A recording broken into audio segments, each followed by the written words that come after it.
നമസ്കാരം. സ്പോട്ട് ലൈവിലേക്ക് എല്ലാ പ്രേക്ഷകർക്കും സ്വാഗതം. കോട്ടയത്തെ ഒരു റാഗിംഗ് പീഡന കേസാണ് സ്പോട്ട് ലൈവ് ആദ്യം പരിശോധിക്കുന്നത്. കോട്ടയം ഗവൺമെന്റ് നഴ്സിംഗ് കോളേജിൽ 1-ാം വർഷ വിദ്യാർത്ഥികളെ ക്രൂരമായ റാഗിങ്ങിന് വിധേയനാക്കിയത് സീനിയർ വിദ്യാർത്ഥികളാണ്. ശരീരത്ത് കോമ്പസ് കൊണ്ട് മുറിവുണ്ടാക്കിയ ശേഷം ലോഷൻ ഒഴിച്ച് പീഡിപ്പിച്ചു. സ്വകാര്യ ഭാഗങ്ങളിൽ ഡംബൽ വെയിറ്റ് വെച്ച് പീഡിപ്പിച്ചതായും 6 വിദ്യാർത്ഥികളുടെ പരാതിയിൽ പറയുന്നു. സംഭവത്തിൽ 3-ാം വർഷ വിദ്യാർത്ഥികളായ 5 പേരെ കോട്ടയം ഗാന്ധിനഗർ പോലീസ് അറസ്റ്റ് ചെയ്തിട്ടുണ്ട്. 3 മാസം നീണ്ട പീഡന പരമ്പരയ്ക്ക് ഒടുവിലാണ് കുട്ടികൾ പരാതിയുമായി രംഗത്തെത്തിയത്. കോളേജിൽ ആന്റി റാഗിംഗ് സംവിധാനമുണ്ടെന്നും എന്നാൽ വിദ്യാർത്ഥികൾ ഒരു പരാതി പോലും പറഞ്ഞിരുന്നില്ലെന്നും കോളേജ് അധികൃതർ വിശദീകരിച്ചു. അതായത് അവരുടെ ക്ലാസ് ടീച്ചർ ദിവസവും തന്നെ റാഗിങ്ങിൻ്റെ എന്തെങ്കിലും വിഷയങ്ങളുണ്ടോ എന്ന് ക്ലാസ്സിൽ ദിവസവും ചോദിക്കുന്നുണ്ടായിരുന്നു. നാളെ ഇതുവരെ ഒന്നും റിപ്പോർട്ട് ചെയ്തിരുന്നില്ല. ഇന്നലെ രാവിലെ ആ ക്ലാസ്സിലൊരു കുട്ടിയുടെ പേരൻറ്റ് അച്ഛൻ ക്ലാസ് ടീച്ചറിനെ വിളിച്ചാണ് റിപ്പോർട്ട് ചെയ്തത്. ഒരു പ്രഥമ ദൃഷ്ട്യാ റാഗിങ്ങിൻ്റെ സംശയമുള്ളത് കൊണ്ട് അവരെഴുതി തന്ന കംപ്ലയിൻറ്റ് വെച്ച് പ്രിലിമിനറി എൻക്വയറി കോളേജ് ലെവലിൽ നടത്തി. ഇന്നലെ തന്നെ കോളേജിൽ നിന്നും ഹോസ്റ്റലിൽ നിന്നും കുട്ടികൾക്ക് അന്വേഷണ വിധേയമായി ഇനി ഉള്ള നടപടി വരുന്നതുവരെയുള്ള സസ്പെൻഷനാണ് കോളേജിൽ നിന്ന് കൊടുത്തത്. ഉടൻ തന്നെ ആ പരാതി ഗാന്ധിനഗർ SHOയ്ക്കും കോട്ടയം SP-ക്കും ഫോർവേഡ് ചെയ്തിരുന്നു. ഏലപ്പാറ സ്വദേശിയുടെ പരാതി പരിഗണിച്ചാണ് പോലീസ് FIR ഇട്ടത്. പ്രാഥമിക അന്വേഷണം നടത്തിയ കോളേജ് റിപ്പോർട്ട് നഴ്സിംഗ് കൗൺസിലിന് കൈമാറിയിട്ടുണ്ട്. വിശദമായ അന്വേഷണത്തിനും തീരുമാനമായി. വിശദാംശങ്ങളുമായി ശ്രീജിത്ത് ചേരുന്നു. ശ്രീജിത്ത്, കഴിഞ്ഞ 3 മാസം നീണ്ട ക്രൂരമായ പീഡന പരമ്പര, ഒടുവിൽ ഇതൊക്കെ സഹിച്ചും അടുത്ത് പരാതിയുമായി 6 വിദ്യാർത്ഥികൾ രംഗത്തെത്തുന്നു. അതിലും ഭയാനകരമായ കാര്യം, ഈ പീഡനത്തിൻ്റെയൊക്കെ ദൃശ്യങ്ങൾ ഈ സീനിയർ വിദ്യാർത്ഥികൾ മൊബൈലിൽ പകർത്തിയെന്നാണ്. അതിൻ്റെയൊക്കെ ദൃശ്യങ്ങൾ തെളിവായി പോലീസ് അത് ശേഖരിച്ചിട്ടുണ്ടോ? ഇപ്പോൾ ഈ കുട്ടികളുടെ ഫോണടക്കം പരിശോധിച്ചിട്ടുണ്ടോ? നിലവിൽ പോലീസ് 5 വിദ്യാർത്ഥികളെ, സീനിയർ വിദ്യാർത്ഥികളെ അറസ്റ്റ് ചെയ്തു എന്നാണ് മനസ്സിലാക്കാൻ കഴിയുന്നത്. ഇതുമായി ബന്ധപ്പെട്ട് പോലീസിൻ്റെയും കോളേജ് അധികൃതരുടെയും നടപടികൾ എങ്ങനെയാണ്?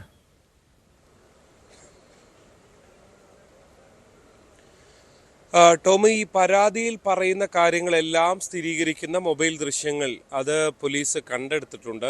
ഈ പരാതി കേവലം സാധാരണഗതിയിൽ പലരും പരാതി പറയാറുണ്ട്, പക്ഷെ അതേപോലെ സംഭവങ്ങൾ നടന്നിട്ടുണ്ടോ എന്നുള്ള ആശ്ചര്യങ്ങൾ വരും. പക്ഷേ ഇത് ഈ പരാതി പറയുന്ന അതേപോലെയുള്ള കാര്യങ്ങൾ പൂർണ്ണമായും ശരിവെക്കുന്നതാണ് ഈ വിദ്യാർത്ഥികളുടെ കയ്യിൽ നിന്ന്, പ്രതികളായ വിദ്യാർത്ഥികളുടെ കയ്യിൽ നിന്ന് ലഭിച്ച മൊബൈൽ ഫോണിലെ ദൃശ്യങ്ങൾ. അതിൽ ഈ പറയുന്നത് പോലെ ശരീരത്ത് മുഴുവൻ ലോഷൻ തേക്കുന്നു. അതിനുശേഷം ഈ കോമ്പസ് ഡിവൈഡർ ഉപയോഗിച്ച് ശരീരത്ത് കുത്തി മുറിവുകൾ ഉണ്ടാക്കുന്നു എന്നുള്ളതാണ് ഏറ്റവും ഞെട്ടിപ്പിക്കുന്ന ഒരു ദൃശ്യം. രണ്ടാമത്തെ ഒരു കാര്യം, ഈ ഡംബൽ വെയിറ്റ് എടുത്ത് ശരീരത്തിൻ്റെ സ്വകാര്യ ഭാഗങ്ങളിൽ വെക്കുന്നു എന്നുള്ളതാണ്. കട്ടിലിൽ കെട്ടിയിട്ട ശേഷമാണ് ഇത്തരത്തിൽ അതിക്രൂരമായ പീഡനം നടക്കുന്നത് എന്നുള്ളതാണ് എടുത്ത് പറയാനുള്ളത്. ഇത് 6ഓളം വിദ്യാർത്ഥികൾക്കാണ് ഈ വെല്ലുവിളി നേരിടേണ്ടി വന്നത്. അതിൽ ഏലപ്പാറ സ്വദേശിയാണ് ഇതിൽ ഏറ്റവും കൂടുതൽ ഗുരുതരമായ പരിക്കുകൾ ഏൽക്കേണ്ടി വന്നയാൾ. ഇയാളുടെ പരാതി സ്വീകരിച്ചാണ് Gandhinagar SHO Sreejith case register ചെയ്യുകയും തുടർ നടപടികളിലേക്ക് കടക്കുകയും ചെയ്തത്. എന്തായാലും ഈ പ്രിൻസിപ്പൽ വിശദീകരിക്കുന്നത് പോലെ ഇന്നലെ രാവിലെ ഇത് സംബന്ധിച്ചുള്ള പരാതി കോളേജിന് വരുന്നു രക്ഷിതാവിൻ്റെ ഭാഗത്ത് നിന്ന്. തുടർന്ന് കോളേജ് പരിശോധിക്കുന്നു. ഗാന്ധിനഗർ SHOയ്ക്ക് പരാതി കൈമാറുന്നു. SHO കോളേജിലെത്തി പരിശോധന നടത്തുന്നു. ഇവരെ കസ്റ്റഡിയിലെടുക്കുന്നു. പിന്നീട് അറസ്റ്റ് രേഖപ്പെടുത്തുന്നു. ഇതാണ് ഉണ്ടായിട്ടുള്ളത്. എന്തായാലും ഈ പ്രതികളെല്ലാം പിടിയിലായി എന്നുള്ളത് ഒരു പരിധിവരെ ആശ്വാസകരമായിട്ടുള്ളതാണ്. പക്ഷേ നമ്മളിങ്ങനെ ഓരോ സംഭവങ്ങൾ ആവർത്തിച്ചുകൊണ്ടിരിക്കുകയാണ്. വയനാട്ടിൽ വെറ്റിനറി വിദ്യാർത്ഥിയായ സിദ്ധാർത്ഥിൻ്റെ കാര്യം എന്താണ് ഉണ്ടായത് എന്നൊക്കെ കേൾക്കുകയും ഒരുപാട് ചർച്ച ചെയ്യുകയും ചെയ്തൊരു നാടാണ് ഈ കേരളം. ആ കേരളത്തിൽ ഇതൊന്നും ഈ വിദ്യാർത്ഥികൾക്ക് ഒരു തരത്തിലും പ്രശ്നമാകുന്നില്ല. ഇപ്പോൾ ഈ അധ്യാപിക പ്രിൻസിപ്പൽ ഇൻചാർജ് ചൂണ്ടിക്കാട്ടുന്നതനുസരിച്ച് അവിടെ എല്ലാ തരത്തിലുള്ള കൗൺസിലിംഗ് ഉണ്ട്, ആൻറ്റി റാഗിങ് സെല്ലുണ്ട്.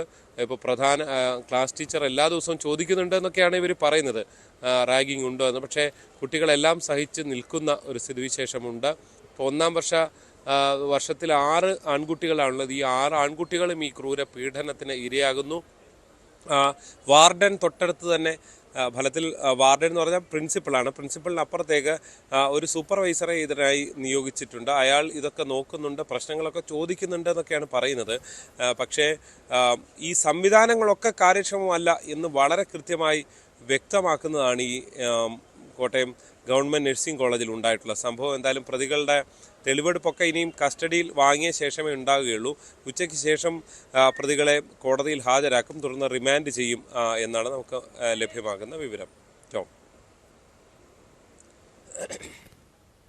തീർച്ചയായും ശ്രീജിത്ത് സൂചിപ്പിച്ചതുപോലെ ആൻറ്റി റാഗിംഗ് സംവിധാനമൊക്കെ ഈ കോളേജിൽ ഉണ്ടായിട്ടും എന്തുകൊണ്ടാണ് ഇതുപോലുള്ള സംഭവങ്ങൾ നമ്മുടെ നാട്ടിൽ ഇതുപോലുള്ള റാഗിങ്ങൾ ആവർത്തിക്കപ്പെടുന്നത് എന്നൊരു ചോദ്യം പതിവായി ഉയർന്നു കേൾക്കാറുണ്ട്.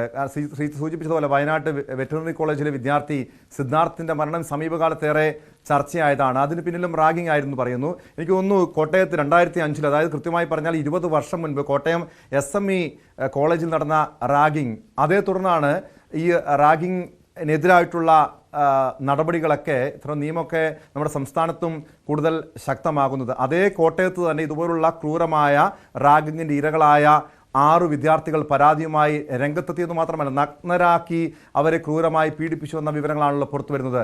ഈ ആൻറ്റി റാഗിംഗ് സംവിധാനം കോളേജിൽ ഉണ്ടായിട്ടും എന്തുകൊണ്ടാണ് ഈ വിദ്യാർത്ഥികൾ പരാതി നൽകാതിരുന്നത്? അതോ പരാതി നൽകിയിട്ടും കോളേജ് അധികൃതർ നടപടി സ്വീകരിക്കാതിരുന്നതാണോ ശ്രീജിത്ത്?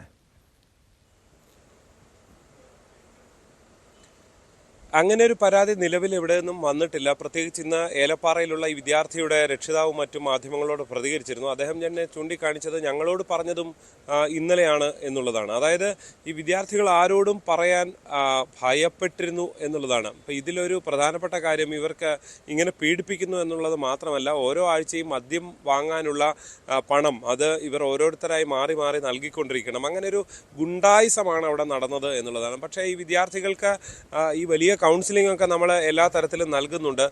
പോലീസിൻ്റെ കൗൺസിലിംഗ്, അല്ലെങ്കിൽ ഈ മനോരോഗ വിദഗ്ധരുടെയൊക്കെ കൗൺസിലിംഗ് ആൻറ്റി റാഗിംഗ് മായി ബന്ധപ്പെട്ട് നൽകാറുണ്ട്. പക്ഷേ എന്നിരുന്നാൽ തന്നെയും ഇതൊന്നും ഫലപ്രദമാകുന്നില്ല. ഈ കുട്ടികളുടെ ബോധത്തിലേക്ക് അതൊന്നും എത്തുന്നില്ല എന്നുള്ളതാണ്. ഈ പരാതി ഏറ്റവും കുറഞ്ഞ രക്ഷിതാക്കളോടെങ്കിലും പരാതി, ഏറ്റവും അടുപ്പമുള്ളവരാണല്ലോ രക്ഷിതാക്കൾ, അവരോട് പോലും പരാതി നൽകിയിരുന്നില്ല. അത് ഏതെങ്കിലും ഒരു കുട്ടിയുടെ കാര്യമല്ല, ഈ 6 കുട്ടികളും നൽകിയിരുന്നില്ല എന്നുള്ളതാണ് ഈ രക്ഷിതാവിൻ്റെ പ്രതികരണത്തിൽ നിന്നും മനസ്സിലാക്കേണ്ടത്. സംവിധാനങ്ങളെല്ലാം ഉണ്ട്. എല്ലാ ദിവസവും പ്രധാന അല്ലെങ്കിൽ ഈ ക്ലാസ് ടീച്ചർ ചോദിക്കുന്നു, നിങ്ങൾ റാഗിങ് പ്രശ്നമൊന്നും ഇല്ലല്ലോ എന്ന് ചോദിക്കുമ്പോൾ ഒന്നുമില്ല എന്ന് പറയുന്ന നിലയിലേക്ക് ഇവർ ഭയപ്പെട്ടിരുന്നു എന്ന് വേണം മനസ്സിലാക്കാൻ. ആ നിലയിലാണ് ഈ കാര്യങ്ങൾ മുന്നോട്ട് പോയത്. അതുകൊണ്ട് തന്നെ ഈ അക്രമികൾക്ക് ഇത് സാധാരണഗതിയിൽ പലയിടത്തും കേട്ടിട്ടുള്ളത് റാഗിങ് ഒരു തുടക്ക സമയത്ത് ഒരാഴ്ചയൊക്കെ എന്തെങ്കിലുമൊക്കെ റാഗിങ്ങൊക്കെ ചെറിയ രീതിയിലൊക്കെ പലയിടത്തും നടക്കാറുണ്ടെന്നൊക്കെ കേൾക്കാറുണ്ട്. അതിനപ്പുറത്തേക്ക് പോകുന്നിടത്തൊക്കെയാണ് നടപടികളിലേക്ക് പോകുന്നത്. ഇതിപ്പോൾ ഏതാണ്ട് മാസങ്ങളായി 3 മാസത്തോളമായി ഇത് സമാനമായ രീതിയിൽ റാഗിങ് നടന്നു എന്ന് പറയുമ്പോൾ അതൊരു വലിയ ക്രൂരമായ ഗുണ്ടായിസമാണ് കോട്ടയം ഗവൺമെൻറ് നഴ്സിംഗ് കോളേജിൽ നടന്നത് എന്ന് തന്നെ പറയേണ്ടി വരും. ഈ നടത്തിയ ഗുണ്ടകൾ എന്ന് തീർച്ചയായും അത് അങ്ങേറ്റം ക്രിമിനൽ പ്രവർത്തനം തന്നെയാണ് ഈ 5 പേരും നടത്തിയത്. നിലവിൽ അറസ്റ്റിലായ 5 പേര്. ശ്രീജിത്ത്, ഈ 5 പേർ നിലവിൽ പോലീസിന്റെ പിടിയിലായിട്ടുള്ള 5 പേർ മാത്രമാണോ ഈ പ്രതിപട്ടികയിലുള്ളത്? ഈ 5 പേർ മാത്രമാണോ ഈ റാഗിംഗ് പ്രവർത്തനത്തിൽ ഏർപ്പെട്ടിരുന്നത്? അതോ കൂടുതൽ പേർക്കെതിരെ ഈ വിദ്യാർത്ഥികൾ, റാഗിംഗ് ഇരകളായിട്ടുള്ള വിദ്യാർത്ഥികൾ പരാതിയും നൽകിയിട്ടുണ്ടോ?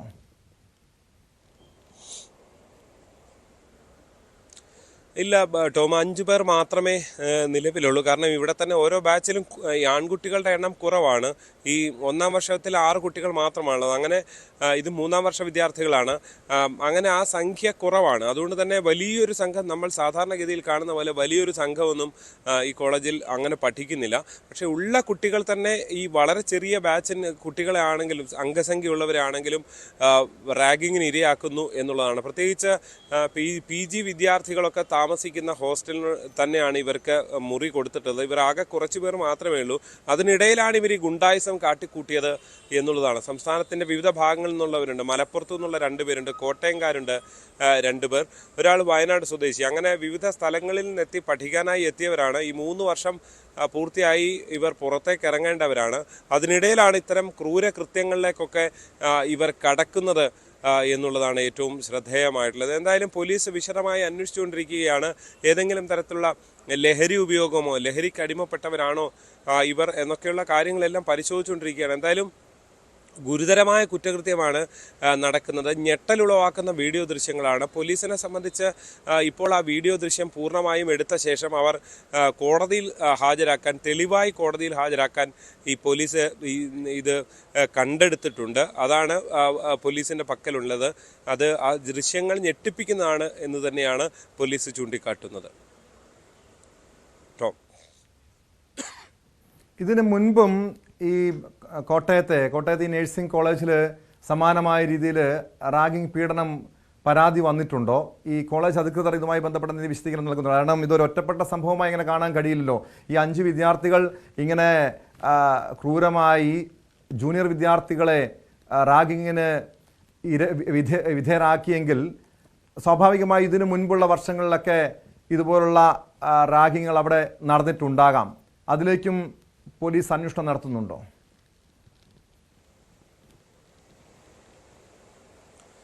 തീർച്ചയായും ഇതിനെല്ലാം പരാതിക്കാരുണ്ടാകുക എന്നുള്ളതാണ് ടോം വളരെ പ്രധാനപ്പെട്ടത്. മുൻപ് റാഗിംഗ് നടന്നിട്ടുണ്ടോ എന്നത് റാഗിംഗ് റിപ്പോർട്ട് ചെയ്തിട്ടില്ല എന്നുള്ളതാണ് ഈ പ്രിൻസിപ്പൽ ഇൻചാർജ് നൽകുന്ന വിശദീകരണം. അതുകൊണ്ട് തന്നെ റിപ്പോർട്ട് ചെയ്യപ്പെടാത്ത, പരാതി ഇല്ലാത്ത ഒരു കാര്യത്തിൽ ഒരു അന്വേഷണമോ അല്ലെങ്കിൽ മുന്നോട്ട് പോകുകയോ ഉണ്ടാകില്ല.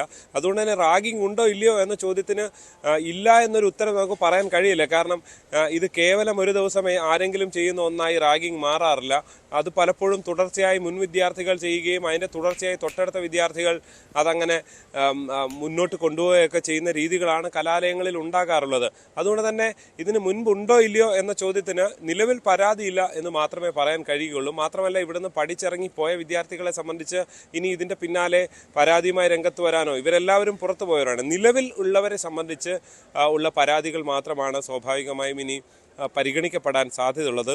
അതുതന്നെ പരിഗണിക്കപ്പെട്ട് കഴിഞ്ഞിരിക്കുന്നു. അത് അതീവ ഗുരുതര സ്വഭാവമുള്ള ഒരു കുറ്റകൃത്യമായി തന്നെയാണ് പോലീസ് അതിൻ്റെ നടപടികളുമായി മുന്നോട്ട് പോവുകയും ചെയ്തിട്ടുള്ളത്. എന്തായാലും ഒരു കാര്യം ഉറപ്പാണ്, റാഗിങ്ങിനെതിരെയുള്ള വലിയ പ്രചരണമൊക്കെ നടക്കുമ്പോഴും അതുകൊണ്ട് പ്രത്യേകിച്ച് ഗുണം വളരെ ചെറിയൊരു ശതമാനത്തിന് എവിടെയെങ്കിലുമൊക്കെ ഗുണമുണ്ടാകും. പക്ഷേ ഇത് അവസാനിക്കുന്നില്ല. ഇത്തരം പ്രശ്നങ്ങളൊക്കെ സമൂഹത്തിൽ തുടരുന്ന കാഴ്ച തന്നെയാണ് നമുക്ക് ഈ കോട്ടയം ഗവൺമെൻറ് നഴ്സിംഗ് കോളേജിലെ റാഗിംഗ് സംഭവം ചൂണ്ടിക്കാണിക്കുന്നത്. നേരത്തെ ടോം പറഞ്ഞ പോലെ 2005 SMEയിലൊക്കെ റാഗിംഗ് അത് വലിയ ചർച്ചയാകുകയൊക്കെ ചെയ്തതാണ്. അങ്ങനെ അന്നത്തെ റാഗിംഗ് മാത്രമല്ല, നമുക്കറിയാം ഈ സിദ്ധാർത്ഥിൻ്റെ സംഭവം നമ്മൾ ചർച്ച ചെയ്ത് കേരളമാകെ ചർച്ച ചെയ്യുകയും കേരളമാകെ വേദനിക്കുകയും ഒക്കെ ചെയ്തിട്ട് മാസങ്ങൾ പോലും ആയിട്ടില്ല. പക്ഷെ അതിനിടയിലാണ് സമാനമായ രീതിയിലുള്ള ഒരു കുറ്റകൃത്യം. ഒരു ആശ്വാസമുള്ളത്, ഇവരാവരും നിലവിൽ ഈ പരാതിക്കാരായ കുട്ടികൾ ഈ ഘട്ടത്തിലെങ്കിലും പരാതി നൽകാൻ തയ്യാറായല്ലോ എന്ന് മാത്രമാണ് ആശ്വസിക്കാവുന്നത്. അവരും മറ്റൊരു സിദ്ധാർത്ഥായി മാറിയില്ലല്ലോ എന്ന് മാത്രം ആശ്വസിക്കാൻ. റാഗിംഗ് വിരുദ്ധ നിയമം പോരാ, നിയമം നടപ്പാക്കാനുള്ള സംവിധാനങ്ങളാണ് കോളേജുകളിൽ വേണ്ടത്. സിദ്ധാർത്ഥിനെ പോലെ ഇവിടെ ഒരു കുട്ടിയുടെയും ജീവൻ നഷ്ടപ്പെട്ടില്ല എന്ന് ആശ്വസിക്കാമെങ്കിൽ പോലും അതിൻ്റെ ഒരു മാനസികാഘാതം ഒരുപക്ഷെ ഈ റാഗിങ്ങിന് ഇരകളായിട്ടുള്ള 6 കുട്ടികൾക്കും അവരുടെ ഭാവി ജീവിതത്തിൽ പോലും ഉണ്ടാകാം. അതുകൊണ്ട് കൃത്യമായ കൗൺസിലിംഗ് വേണം. ഇതുപോലുള്ള റാഗിംഗ് വിരുദ്ധ അല്ലെങ്കിൽ ആൻറ്റി റാഗിംഗ് സംവിധാനങ്ങൾ എല്ലാ കോളേജുകളിലും കൂടുതൽ ശക്തമാക്കണം. കുറ്റക്കാർക്കെതിരെ ശക്തമായ നടപടിയുമാണ് പോലീസ് സ്വീകരിക്കേണ്ടത്. സ്പോട്ട് ലൈവിന് പരിശോധിക്കുന്നത് മലപ്പുറത്തൊരു യുവാവ് ആത്മഹത്യ ചെയ്തൊരു കേസാണ്. മലപ്പുറത്ത് കൈഞ്ഞിരമ്പ് മുറിച്ച് ചികിത്സയിലായിരുന്ന 19-കാരൻ തൂങ്ങി മരിച്ചു. മലപ്പുറം കാരക്കുന്ന് സ്വദേശി സജീറാണ് മരിച്ചത്. പെൺസുഹൃത്ത് ആത്മഹത്യ ചെയ്തതിൽ മനം നൊന്താണ് കഴിഞ്ഞ ദിവസം സജീർ ആത്മഹത്യയ്ക്ക് ശ്രമിച്ചത്.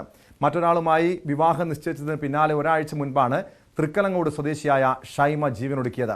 ചികിത്സയിലായിരുന്ന സജീർ ഇന്നലെ മഞ്ചേരി മെഡിക്കൽ കോളേജിൽ നിന്നും ഇറങ്ങിപ്പോയിരുന്നു. തുടർന്ന് നടത്തിയ തെരച്ചിലിലാണ് സജീറിനെ തൂങ്ങി മരിച്ച നിലയിൽ കണ്ടെത്തിയത്.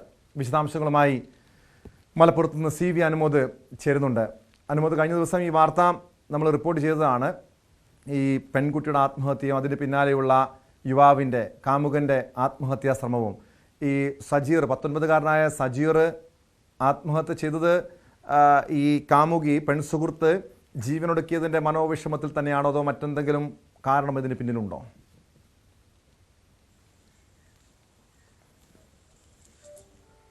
ടോം, സജീറിൻ്റെ മരണം വലിയ ഒരു ദുഃഖമാണ് ഈ ഒരു വാർത്ത റിപ്പോർട്ട് ചെയ്യുമ്പോൾ തന്നെ ഉണ്ടാകുന്നത്. കാരണം അത്രമാത്രം വലിയ ഒരു തീവ്രമായ പ്രണയമായിരുന്നു സജീറിന് ആ കുട്ടിയുടെ എന്ന് വേണം നമുക്ക് മനസ്സിലാക്കാം. നമ്മളിപ്പോൾ ഈ അയാളുടെ മരണം റിപ്പോർട്ട് ചെയ്തതിന് ശേഷം അയാളുടെ സുഹൃത്തുക്കൾ, പോലീസ്, അതുപോലെ നാട്ടുകാരോടൊക്കെ അന്വേഷിച്ചിരുന്നു.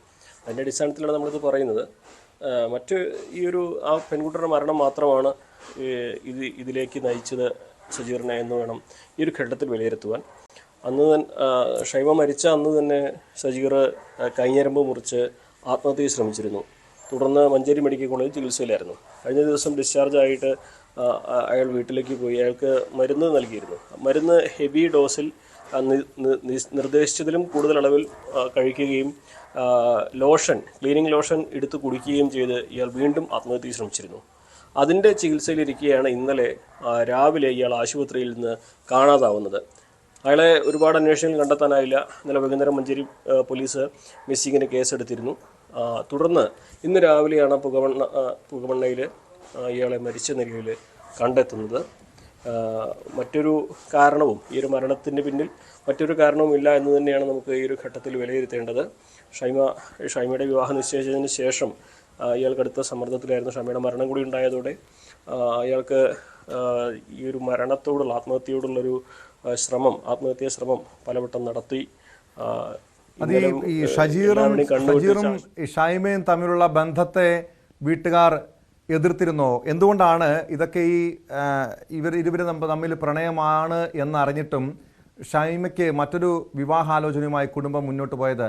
ഈ ഷൈമയുടെ വീട്ടുകാരുടെ ഭാഗത്ത് നിന്ന് ഏതെങ്കിലും ഭീഷണിയോ മറ്റോ ഉണ്ടായിരുന്നോ രണ്ടുപേർക്കും?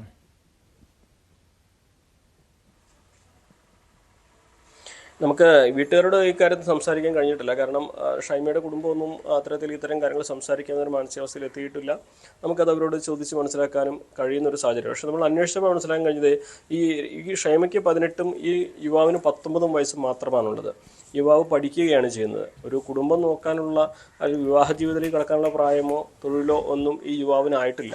അതിനപ്പുറം സാമുദായികമായിട്ടുള്ള മറ്റെന്തെങ്കിലും അതിരുകൾ ഇവർക്ക് തമ്മിലുണ്ടായിരുന്നു എന്ന കാര്യത്തിലും ചില ചർച്ചകൾ നടക്കുന്നുണ്ട്. അത്തരത്തിലുള്ള ചില കാര്യങ്ങളും ചർച്ചയിലുണ്ട്. അപ്പോൾ ഈ പെണ്ണിൻ്റെ വീട്ടുകാരും ഒരിക്കലും ഈ വിവാഹത്തോട് രണ്ട് വീട്ടുകാരും ഒരിക്കലും താല്പര്യം കാണിക്കാതെ മാറ്റി നിർത്താൻ ശ്രമിക്കുകയായിരുന്നു. പക്ഷേ ഇവർ തമ്മിൽ അതിതീവ്രമായ പ്രണയത്തിലായിരുന്നു എന്ന് വേണം നമുക്ക് മനസ്സിലാക്കാൻ. കാരണം അതല്ലെങ്കിൽ ഈ ഒരു പ്രണയത്തിൻ്റെ പേരിൽ രണ്ടുപേരും ജീവനൊടുക്കുക, അതിനപ്പുറത്തേക്ക് ഇനി അവരുടെ പ്രണയത്തിൻ്റെ തീവ്രത വ്യക്തമാക്കാൻ മറ്റു തെളിവുകളൊന്നും ആവശ്യമില്ലല്ലോ. കാരണം നമ്മൾ തന്നെയാണ് ഏറ്റവും അധികം ഈ ഒരു പ്രായത്തിലുള്ള പെൺകുട്ടികൾ, +2 പഠിക്കുന്ന കുട്ടികളൊക്കെ ഇത്തരത്തിൽ പ്രണയത്തിലാവുന്നതും പിന്നീടത് പലതരത്തിലുള്ള കേസുകളിലേക്ക് വഴിമാറുന്നതുമൊക്കെ ഒരുപാട് തവണ നമ്മൾ സ്പോട്ട് ലൈവിൽ റിപ്പോർട്ട് ചെയ്തിട്ടുണ്ട്. പക്ഷേ പ്രണയിച്ച് മരിച്ചതിൻ്റെ രണ്ടുപേരും, കാമുകരും കാമുകിയും മരിച്ചതിൻ്റെ വാർത്ത അത് ഒരുപക്ഷെ സമീപകാലത്ത് നമ്മൾ ഈ സ്പോട്ട് ലൈവിലോ മറ്റെവിടെയോ റിപ്പോർട്ട് ചെയ്യേണ്ട സാഹചര്യം വന്നിട്ടില്ല. അതുകൂടി ഒരു നമ്മളെയൊക്കെ വേദനിപ്പിക്കുന്നൊരു കാര്യം കൂടിയാണ്. കാരണം അത്രമാത്രം തീവ്രമായി പ്രണയിച്ചിരുന്ന രണ്ടുപേർ, അവരുടെ മരണം റിപ്പോർട്ട് ചെയ്യുക, അവരുടെ ആ സാഹചര്യം അത് പങ്കുവെക്കുക എന്നുള്ളതും അതീവ ദുഃഖകരമായ ഒരു കാര്യം തന്നെയാണ്. അതുതന്നെയാണെങ്കിലും ആ യുവാവ് കടുത്ത മാനസിക സമ്മർദ്ദത്തിലായിരുന്നു ഈ ഷൈമയുടെ മരണത്തിന് ശേഷം. വീട്ടുകാരെല്ലാം തന്നെ എപ്പോഴും കൂടെ തന്നെ, ഇയാൾ കടുങ്കൈ ചെയ്യുമെന്ന പേടിയിൽ തന്നെ എപ്പോഴും കൂടെ തന്നെ ഉണ്ടായിരുന്നു. എന്നിട്ടും എല്ലാവരുടെയും കണ്ണുവെട്ടിച്ചു പോയി ഇയാളത് സ്വാകൃത്യം ചെയ്തു എന്നുള്ളതാണ് ദുഃഖകരമായ കാര്യം. എന്നാലും മൃതദേഹം മഞ്ചേരി മെഡിക്കൽ കോളേജിലാണ് പോസ്റ്റ്മോർട്ടം നടപടികൾ നടക്കുന്നത്. അതിനുശേഷം ഖബറടക്കവും മറ്റും നാട്ടിൽ തന്നെയാകും ഉണ്ടാവുക എന്നാണ്. തീർച്ചയായും അനുമതി സൂചിപ്പിച്ചതല്ല, കുടുംബത്തെ സംബന്ധിച്ചേറെ സങ്കടപ്പെടുത്തുന്ന കാര്യമാണ്. ഒരു ചെറുപ്പക്കാരൻ 19കാരനായ സജീറാണ് ആത്മഹത്യ ചെയ്തത്. സജീറിൻ്റെ പെൺസുഹൃത്ത് ഏതാനും ആഴ്ചകൾക്ക് മുൻപ് ജീവനൊടുക്കിയിരുന്നു. കാരണം ഇരുവരും തമ്മിലുള്ള പ്രണയബന്ധം അറിഞ്ഞിട്ടും വീട്ടുകാർ ഷൈമയ്ക്ക് മറ്റൊരു വിവാഹാലോചനയുമായി മുന്നോട്ട് പോയി ആ വിവാഹം ഉറപ്പിക്കുന്ന സാഹചര്യമുണ്ടായി. അതിൽ മനംനൊന്തായിരുന്നു ഷൈമ ജീവനൊടുക്കിയത്. തൊട്ടു പിന്നാലെ സജീറിൻ്റെ മരണവും സംഭവിച്ചിരിക്കുന്നു. പത്തനംതിട്ട മുറിഞ്ഞകല്ലിൽ 19കാരി ഗായത്രിയെ തൂങ്ങി മരിച്ച നിലയിൽ കണ്ടെത്തിയ സംഭവത്തിൽ പുതിയ വെളിപ്പെടുത്തൽ. ഗായത്രിയുടെ അമ്മയ്ക്കൊപ്പം താമസിക്കുന്ന ആദർശിനെതിരെ ആരോപണവുമായി രണ്ടാനച്ഛൻ രംഗത്തെത്തി. പെൺകുട്ടിയെ തൂങ്ങി മരിച്ച നിലയിൽ കണ്ടെത്തിയ ദിവസം രാവിലെ വരെയും ആദർശ് വീട്ടിലുണ്ടായിരുന്നു.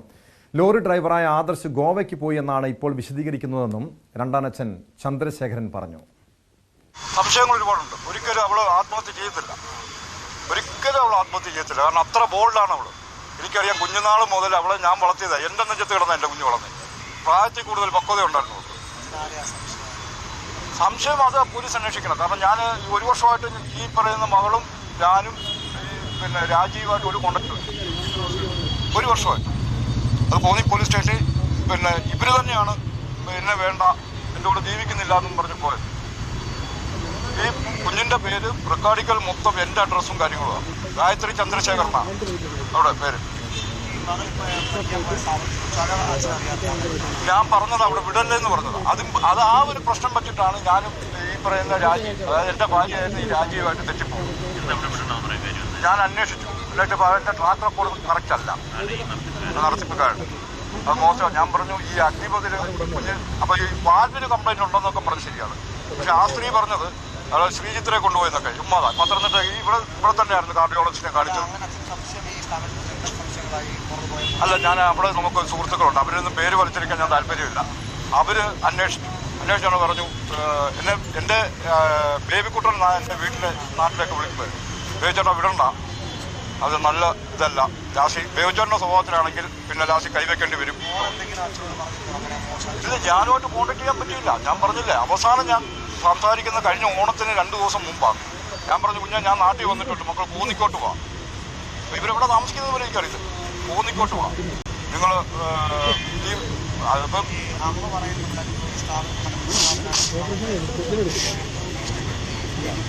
അങ്ങനെ എന്ത് സംഭവമുണ്ട്. ഞാൻ പറയാറ്, എനിക്ക് 2 പേരെ സംശയമുണ്ട്. ഒന്ന് സ്ഥാപനത്തിൽ, മറ്റൊന്ന് ഇപ്പം ഈ സ്ത്രീയുടെ കൂട്ടത്തിൽ താമസിക്കുന്നവരെ സംശയമുണ്ട്. ആദർശ്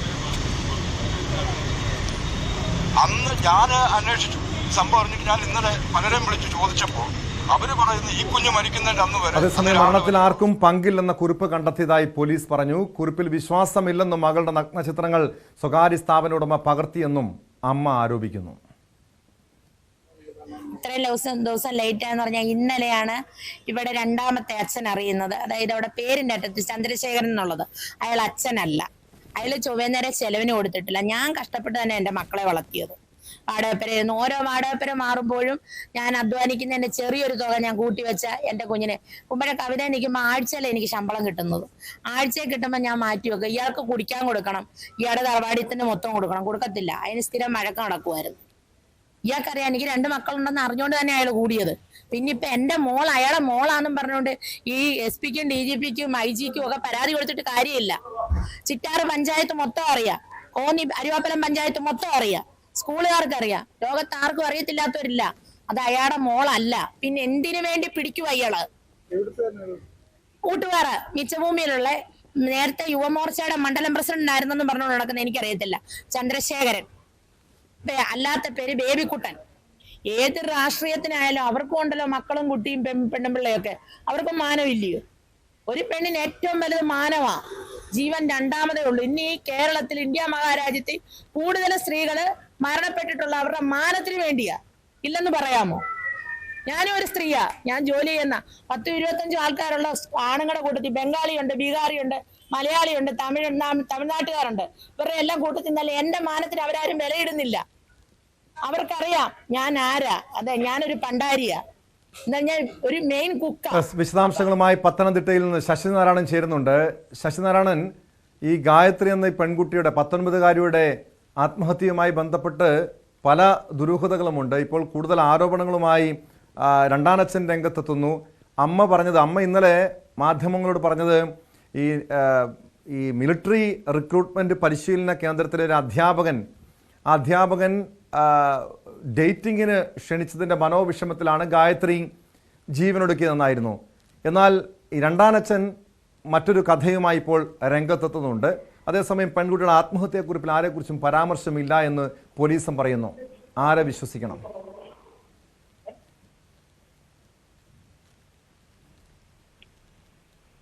ടോമെ, വലിയ ആരോപണങ്ങളാണ് ഈ കേസുമായി ബന്ധപ്പെട്ട് ഉണ്ടായിരിക്കുന്നത്. വ്യത്യസ്തപരമായിട്ടുള്ള ആരോപണങ്ങൾ.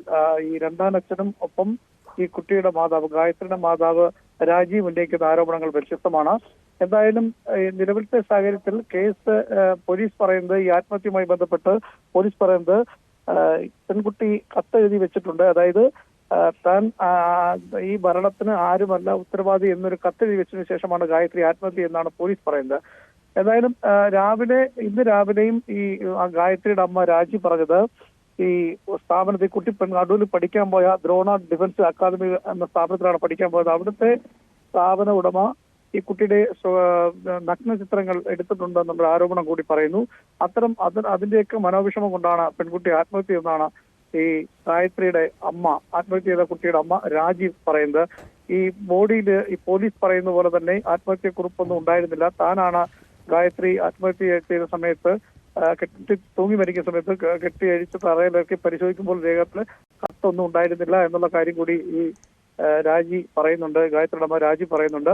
അത്തരം ഒരു കാര്യമാണ് ഉള്ളത്. അതേസമയം ഈ പോസ്റ്റ്മോർട്ടം നടപടികൾക്കൊക്കെ ശേഷം മൃതദേഹം വിട്ടുകൊടുക്കാനുള്ള ഒരു തീരുമാനത്തിലും വ്യത്യസ്തമായി തന്നെ ഒരു ആരോപണമായി വരുന്നു. മകളെ കാണണമെന്ന് ആവശ്യപ്പെട്ടുകൊണ്ട് തന്നെ രാജിയുടെ ഈ കുട്ടി ഗായത്രിയുടെ രണ്ടാനച്ഛൻ ഇന്ന് അത്തരമൊരു പരാതിയുമായി രംഗത്ത് വന്നു. തുടർന്ന് പോലീസ് ഇടപെട്ടാണ് ഈ കേസും ഇപ്പോൾ പരിഹരിച്ചിട്ടുള്ളത്. അത് പ്രധാനമായും പറയുന്നത് ഈ ഗായത്രി തന്റെ മകളാണ്. ഈ ഒരു തരത്തിലും ആത്മഹത്യ ചെയ്യേണ്ട സാഹചര്യം നിലവിലില്ല. കാരണം നിലവിലത്തെ കുടുംബ പശ്ചാത്തലം വെച്ച് നോക്കുകയാണെങ്കിൽ മറ്റു കാര്യങ്ങളൊന്നും ഗായത്രിക്ക് ഇല്ല. അത്തരം കുടുംബ പ്രശ്നങ്ങളില്ലായിരുന്നു. ഗായത്രി ആത്മഹത്യ ചെയ്യാനുള്ള യാതൊരു സാഹചര്യമില്ല. അതേസമയം നിലവിലത്തെ സാഹചര്യത്തിൽ, അതായത് ഇപ്പോഴത്തെ രാജിയുടെ ഒപ്പം തന്നെ താമസിക്കുന്ന ഒരു വ്യക്തി കൂടിയുണ്ട്, സുഹൃത്തായ ഒരു വ്യക്തി കൂടിയുണ്ട്. ആദർശ് എന്നാണ് പേര്. അദ്ദേഹത്തിന്റെ ചില ഇടപെടൽ ഈ മരണത്തിലുണ്ടോ എന്നുള്ള കാര്യം കൂടി സംശയം പറയുന്നുണ്ട്. അതാണ് പ്രധാനമായും ഈ ഗായത്രിയുടെ അച്ഛൻ ചന്ദ്രശേഖരൻ ഉന്നയിക്കുന്നത്. അതായത് നിലവിൽ ഈ പെൺകുട്ടിയെ അപായപ്പെടുത്താൻ ശ്രമം നടത്തുമെന്നും പറഞ്ഞുകൊണ്ട് ഇപ്പോൾ രാജിയോടൊപ്പം താമസിക്കുന്ന ആദർശ് എന്ന് പറയുന്ന ലോറി ഡ്രൈവർ ചന്ദ്രശേഖരൻ, ഈ കുട്ടിയുടെ പിതാവ് ചന്ദ്രശേഖരനെ വിളിച്ച് 4 ദിവസം മുമ്പ് പറഞ്ഞിരുന്നു എന്നുള്ള കാര്യം കൂടി പറയുന്നു. അത്തരം ഒരു സംശയം കൂടി ഈ ചന്ദ്രശേഖരൻ പറയുന്നു. അതൊരു ഗുരുതരമായിട്ടുള്ള ആരോപണമാണല്ലോ. ഈ ആദർശ് എന്ന യുവാവ്, അതായത് ഗായത്രിയുടെ അമ്മയ്ക്കൊപ്പം നിലവിൽ താമസിച്ചുകൊണ്ടിരുന്ന ആദർശ് ആ സമയം വീട്ടിലുണ്ടായിരുന്നില്ല. ആത്മഹത്യ ചെയ്യുന്ന സമയത്ത്, ഗായത്രി ആത്മഹത്യ ചെയ്യുന്ന സമയത്ത് വീട്ടിലുണ്ടായിരുന്നില്ല എന്ന് അമ്മ പറയുന്നു. എന്നാൽ വീട്ടിലുണ്ടായിരുന്നുവെന്ന് രണ്ടാനച്ഛൻ പറയുന്നു. ഇതിലാണ് പല സംശയങ്ങളും വരുന്നത്. ഈ അമ്മ ഏതെങ്കിലും രീതിയിൽ ഈ കേസുമായി ബന്ധപ്പെട്ട കാര്യങ്ങൾ എന്തെങ്കിലും മറച്ചു വെക്കുന്നുണ്ടോ? പോലീസ് ഈ ആദർശിനെ കേന്ദ്രീകരിച്ച് അന്വേഷിക്കുന്നുണ്ടോ? ടോം, അതാണ് ഏറ്റവും പ്രധാനപ്പെട്ട കാര്യം. ഈ ആദർശിനെ ഒരു സംശയത്തിന്റെ നിലയിലാണ് രണ്ടാനച്ഛൻ ഈ പറയുന്നത്. കാരണം നിലവിൽ ആദർശ് ഞായറാഴ്ച ലോറിയുമായി ഗോവയ്ക്ക് പോയെന്നാണ് ഈ ഗായത്രിയുടെ അമ്മ രാജി പറയുന്നത്. അതേസമയം തിങ്കളാഴ്ചയാണ് ഗായത്രി ആത്മഹത്യ ചെയ്തത്. ആ തിങ്കളാഴ്ചയും ആദർശ് വീട്ടിലുണ്ടായിരുന്നുവെന്ന് ഈ രണ്ടാനച്ഛനായ ചന്ദ്രശേഖരൻ ആരോപിക്കുന്നു. അത്തരമൊരു ഇടപെടൽ വല്ലതും ഈ കുട്ടിയുടെ മരണത്തിലുണ്ടോ എന്നുള്ള കാര്യം കൂടിയാണ് പ്രധാനമായും രണ്ടാനച്ഛനായ ഈ ചന്ദ്രശേഖരൻ ഉന്നയിക്കുന്നത്. പക്ഷേ ഈ വിവരങ്ങളെല്ലാം പോലീസിൽ പരാതിയായിട്ട് പുള്ളി ഉന്നയിച്ചിട്ടുകൊണ്ട്, ഈ രണ്ടാനച്ഛനായ ചന്ദ്രശേഖരൻ ഉന്നയിച്ചിട്ടുണ്ട്. അത് എസ്ഐക്കും ഒക്കെ പരാതിയായി നൽകിയിട്ടുണ്ടെന്നാണ് നമ്മളോട് പറഞ്ഞത്. എന്തായാലും ആ ഒരു കാരണം കൊണ്ടാണ് ഈ കുട്ടിയെ കാണണം, തന്റെ മകളാണ്, കാണണമെന്ന് ആവശ്യപ്പെട്ടുകൊണ്ടാണ് തിങ്കളാഴ്ച ആത്മഹത്യ ചെയ്തെങ്കിൽ ഈ ബോഡി പോസ്റ്റ്മോർട്ടം ചെയ്തതിനു ശേഷം പത്തനംതിട്ട ജില്ലാ ആശുപത്രിയിലാണ് സൂക്ഷിക്കുന്നത്.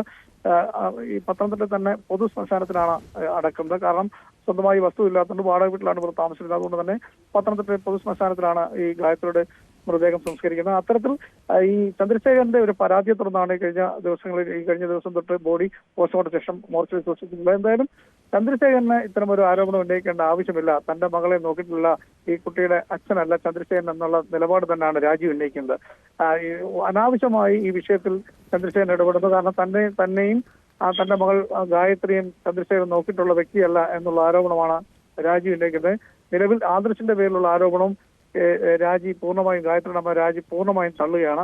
അതേസമയം സ്ഥാപന ഉടമയുടെ പേരിലുള്ള ആരോപണം ശക്തമായി ഉന്നയിക്കുന്നു. കാരണം പെൺകുട്ടിയുടെ നഗ്നചിത്രങ്ങൾ എടുത്ത് ഈ ദൃശ്യങ്ങളെല്ലാം പ്രചരിപ്പിക്കുന്നു എന്നുള്ളൊരു ആരോപണമാണ് പ്രധാനമായും രാജി ഉന്നയിക്കുന്നത്. ടോമൻ,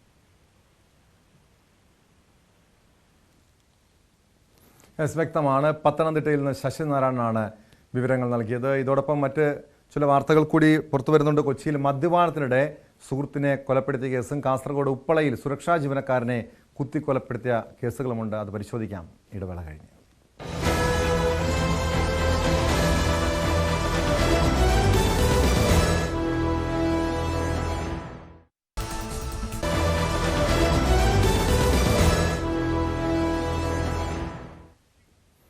സ്പോട്ട് ലൈവ് തുടരുന്നു. കൊച്ചിയിൽ മദ്യപാനത്തിനിടെ ഉണ്ടായ അടിപിടിയിൽ ഒരാൾ കൊല്ലപ്പെട്ടു. കൊച്ചി ഏരൂർ സ്വദേശി സനലാണ് മരിച്ചത്. സുഹൃത്ത് അശോകനെ പോലീസ് കസ്റ്റഡിയിലെടുത്തിട്ടുണ്ട്. ആക്രമിച്ച സുഹൃത്തുക്കളിൽ ഒരാൾക്കായി പോലീസ് തെരച്ചിൽ തുടരുകയാണ്. വിശദാംശങ്ങളുമായി കൊച്ചിയിൽ നിന്ന് നവമി ദിനേശ് ചേരുന്നുണ്ട്. നവമി, സുഹൃത്തുക്കൾ ഒന്നിച്ചിരുന്ന് മദ്യപിച്ചപ്പോൾ ഉണ്ടായ ചെറിയൊരു വാക്കുതർക്കമാണ് ഈ കൊലപാതകത്തിന് കാരണമായതെന്നാണ് മനസ്സിലാക്കാൻ കഴിയുന്നത്. സംഭവത്തിൽ പോലീസ് ഒരാളെ കസ്റ്റഡിയിലെടുത്തിട്ടുണ്ട്. ഇവരുടെ ഒരു പശ്ചാത്തലം എന്താണ്? ഇങ്ങനെ ഒരു ക്രിമിനൽ പശ്ചാത്തലമുള്ള വ്യക്തികളാണോ? ഈ പിടിയിലായ പ്രതി?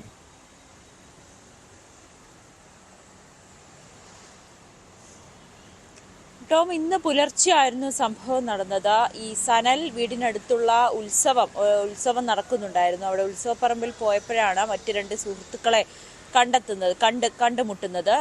അതിലൊന്ന് അശോകനാണ്. മൂന്ന് പേരും ചേർന്ന് ഓട്ടോ പിടിച്ചാണ് ഈ ജെട്ടിക്ക് സമീപം, അതായത് പെരിക്കാട് ജെട്ടിക്ക് സമീപമുള്ള കായലിന്റെ അവിടേക്ക് വന്നത്. ഇവർ മൂന്നുപേരും അവിടെ ഇരുന്ന് മദ്യപിക്കുന്നതിനിടയിലാണ് ഇവർ തമ്മിലൊരു വാക്കുതർക്കം ഉണ്ടാകുന്നു. മൂന്നുപേരും മദ്യലഹരിയിലായിരുന്നു എന്നാണ് പോലീസ് പറയുന്നത്. ഈ വാക്കുതർക്കത്തിനൊടുവിലാണ് സനലും ബാക്കി രണ്ടുപേരുമായി അടിപിടി ഉണ്ടാകുന്നു. ഈ അടിക്കൊടുവിലാണ് സനല് മരിച്ചത് എന്നാണ് പോലീസ് പറയുന്നത്. അതിനുശേഷം ഈ ബഹളം കേട്ട് തൊട്ടടുത്തുള്ള വീട്ടുകാർ പുറത്തേക്ക് ഇറങ്ങി വന്നെങ്കിലും അവിടെ വലിയ രീതിയിൽ തർക്കം നടക്കുന്നു. അല്ലെങ്കിൽ ഇവർ മദ്യലഹരിയിലാണെന്ന് മനസ്സിലായതിനെ തുടർന്ന് ഇവർ ഉടനെ പോലീസിനെ വിവരം അറിയിക്കുകയായിരുന്നു. അവർ പുറത്തിറങ്ങാൻ ഭയപ്പെട്ടു. ഉടനെ പോലീസ് എത്തി പരിശോധിച്ചപ്പോഴേക്കും സനലിന്റെ മൃതദേഹം കായലിൽ കിടന്നാണ് കിട്ടിയത്. പിന്നീട് മരിച്ചു എന്ന് സ്ഥിരീകരിക്കുകയും ചെയ്തു. ഒപ്പം ഉണ്ടായിരുന്ന സുഹൃത്ത് അശോകനെ പോലീസ് കസ്റ്റഡിയിലെടുത്തിട്ടുണ്ട്. അശോകനെ വിശദമായി ചോദ്യം ചെയ്യുകയാണ്. ഇവർ ഏതെങ്കിലും തരത്തിലുള്ള ക്രിമിനൽ പശ്ചാത്തലമുള്ള ആളാണോ എന്നുള്ള പോലീസ് കൂടുതൽ വിവരങ്ങളൊന്നും പുറത്തുവിട്ടിട്ടില്ല. ഇവർക്കൊപ്പം മറ്റൊരാളും കൂടി ഉണ്ടായിരുന്നു എന്നാണ് പോലീസ് ഉദ്യോഗസ്ഥർ വ്യക്തമാക്കുന്നത്. അയാൾക്കായുള്ള തെരച്ചിൽ നടക്കുകയാണ്. ഈ സമയത്ത് ഈ സംഭവം നടന്നതിന് ശേഷം ഒരാൾ രക്ഷപ്പെട്ടിരുന്നു. അശോകനെ തൊട്ടടുത്ത് നിന്ന് തന്നെ പോലീസ് കസ്റ്റഡിയിലെടുക്കുന്ന ഒരു സാഹചര്യമായിരുന്നു. എന്തായാലും അതിദാരുണമായ സംഭവം തന്നെയാണ്. സുഹൃത്തുക്കളാണ് ഇവർ മൂന്നുപേരും. മദ്യലഹരിയിലാണ് ഇവർക്കിടയിൽ ഒരു സൂചിപ്പിച്ചതുപോലെ ഈ സുഹൃത്തുക്കൾ ഒന്നിച്ചിരുന്ന് മദ്യപിക്കുമ്പോൾ ചെറിയ വാക്കുതർക്കം പോലും കൊലപാതകത്തിൽ കലാശിക്കുന്ന സംഭവങ്ങൾ പലപ്പോഴും നമ്മൾ കേൾക്കാറുണ്ട്. ഈ സമയത്ത്, ഈ കൊലപാതകം നടക്കുന്ന സമയത്ത് ഇവർക്കൊപ്പം കൂടുതൽ ആളുകൾ ഉണ്ടായിരുന്നോ, അതോ ഈ മൂന്ന് പേർ മാത്രം അവർ തനിച്ചിരുന്ന് മദ്യപിക്കുകയായിരുന്നോ?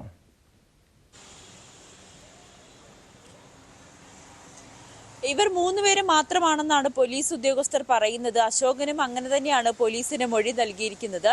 ഉത്സവ പറമ്പിലായിരുന്നു ആദ്യം ഇരുവരും. അതിനുശേഷം സനലിനെ കണ്ടുമുട്ടി അതിനുശേഷമാണ് ഇവർ ഈ അടുത്തുള്ള കായലിന്റെ അവിടേക്ക് വന്ന് മദ്യപിക്കുന്നത്. മദ്യപാനത്തിനിടയിലാണ് ഇത്തരത്തിലൊരു വാക്കുതർക്കം ഉണ്ടായത്. എന്താണ് ഇവർക്കിടയിൽ, അല്ലെങ്കിൽ ഇത്തരത്തിലൊരു അടിപിടി കൊലപാതകത്തിലേക്കൊക്കെ കലാശിക്കാൻ വേണ്ടിയിട്ടുള്ള എന്ത് പ്രശ്നമാണ് ഇവർക്കിടയിൽ ഉണ്ടായതെന്ന് വ്യക്തമായിട്ടില്ല. അത് അന്വേഷണ സംഘം വിശദമായി ചോദിച്ചു വരുന്നതേ ഉള്ളൂ അശോകനെ.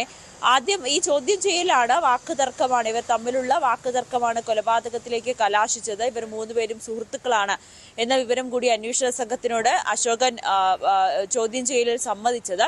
ഒപ്പം ഈ ഒരു അടിപിടിക്കിടയിലാണ് സനൽ മരിക്കുന്നതും. പിന്നീട് ഇവർ കായലിലേക്ക് സനൽ ഈ ബോധം കെട്ട് കായലിലേക്ക് വീഴുകയായിരുന്നു. അതിനുശേഷം ഇരുവരും അവിടെ നിന്ന് രക്ഷപ്പെട്ടിരുന്നു. പിന്നീട് സനലിനെ അന്വേഷണത്തിനൊടുവിലാണ് പോലീസ് കസ്റ്റഡിയിലെടുത്തതും.